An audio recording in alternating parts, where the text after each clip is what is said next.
Hello guys, this is Mara and welcome to my cooking channel. You'll be able to find the recipe in the description box. Let's get started.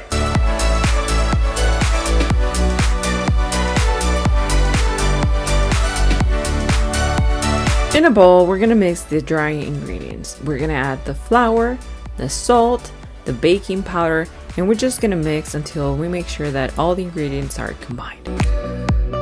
In the second bowl, we're gonna add the heavy cream and we're gonna zest the lime. After that, we're just gonna squeeze the lime and we're gonna add the juice. You're gonna start seeing that it starts to thicken up a little bit. That's the chemical reaction of both ingredients. Let them rest for about 5 minutes. In the meantime, we're gonna cream the butter. Add the butter to a big bowl. Mix it for about 2 minutes at low speed. After that, incorporate the sugar and increase the speed. We need to cream both the butter and the sugar, and we can only do it at a high speed. Mix it for about 5 minutes or until the butter is light and fluffy. Don't forget to scrape the bowl every time you need to. It's easier to cream the butter when it's at room temperature. If your butter is still cold, what you can do is put it in a microwave in intervals of 10 seconds each time. But be careful of not melting it down. Once the butter has been creamed, we're going to incorporate an egg.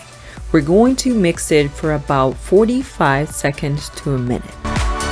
But once you have seen it that it has been mixed and combined with the rest of the ingredients, we're gonna add the second, the third, and so on and so forth. Making sure that you mix in between eggs. It's important for eggs to be also at room temperature. If your eggs are still cold, what you can do is just put them in a bowl with lukewarm water, leave them for about 5 minutes. It'll be easier for them to reach room temperature that way. The following ingredients are going to be added in 5 parts. The first one is just 1/3 of the dry ingredients. We're gonna mix it with a spatula with a spoon, and then the second part will be half of the wet ingredients, which was the heavy cream and the lime juice that we set aside. The third part will be another third of the dry ingredients. We're just going to keep on mixing until combined. Over mixing is not okay, especially if we're using flours that contain gluten. So we're just gonna mix until we combine all ingredients. The fourth part that we're going to add, it's the second half of the wet ingredients. If it's getting hard for you to mix it with the spoon, as it was for me, go ahead and use the mixer. We're going to incorporate the fifth part, which will be the last third of the dry ingredients. When we're mixing any of the 5 parts of this batter, it's going to be very quick. We need this mix to be fluffy and creamy. We'll divide the mix by 3. If you can't find fresh fruit, you can also use frozen fruit. I forgot the name. An accurate way to split the batter is by using a weight. You can go ahead and do that as well. A trick that we can do every time we're using berries or fruit into a cake, it's to add just a little bit of cornstarch. We make sure our fruit is covered with the cornstarch. We prevent the fruit from sinking into the bottom of the pan when we add a little bit of cornstarch and make sure that it's completely covered with it. We add the berries to the batter and we're just gonna fold it very nice and slow. We make sure that we don't pop any of the fruit or we don't destroy them in the process.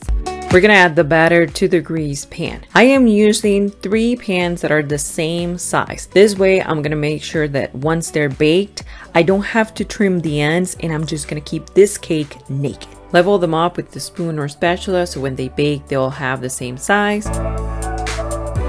Put it in a sheet tray if you have one and then bring it to the oven.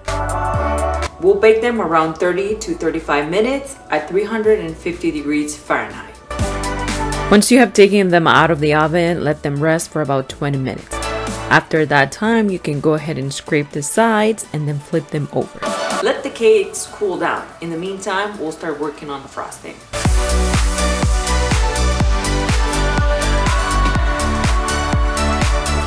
Wash the strawberries and dry them. Cut the ends off and then you can just chop them up in little pieces. The size is to your preference.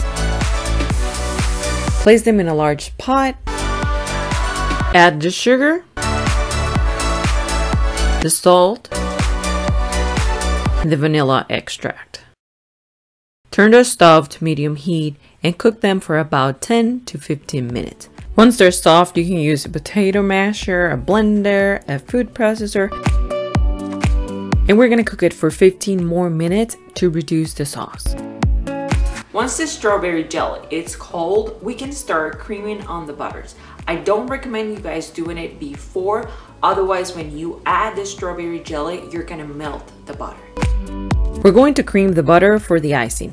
This might take from 5 to 7 minutes depending on your mixer and also the speed that you're using. I advise you to use from mid to high speed. We're gonna add the confectioner sugar in 3 steps. Since we don't want to cover our kitchen with this big dusty cloud, we're just going to mix it with the mixer on off mode. And then once we see that it has been incorporated, we can turn the mixer on. We're gonna add the second step or the second part of the confectioner sugar, and we're gonna repeat the steps. After that, we're going to add the strawberry jelly. You can also use store-bought strawberry jelly. You can blend the strawberry jelly or put it in the food processor. Either way, it's gonna work fine. Also, if you decide to finish it off at the mixer, you'll be able to do it as well.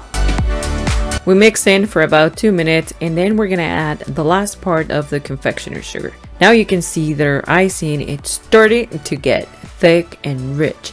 If it is too thick, you can add 1 tablespoon of heavy cream, but this is merely optional.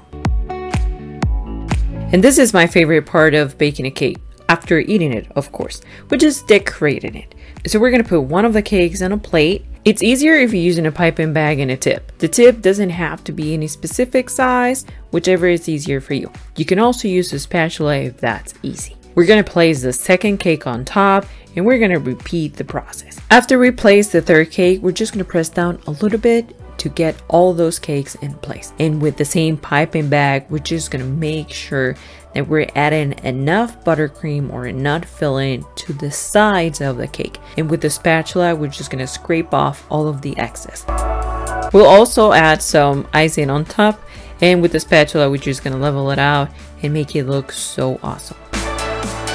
This is the way I decorated my cake, but please be creative and have fun while you decorate yours.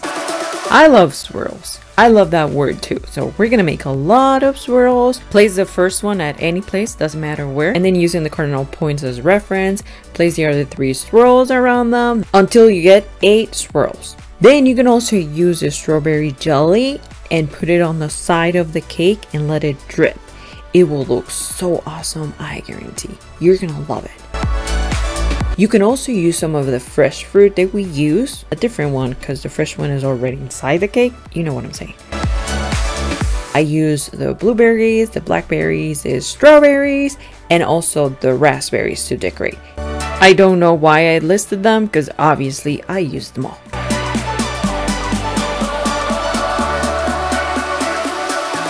I want to thank you for being here and watching this video.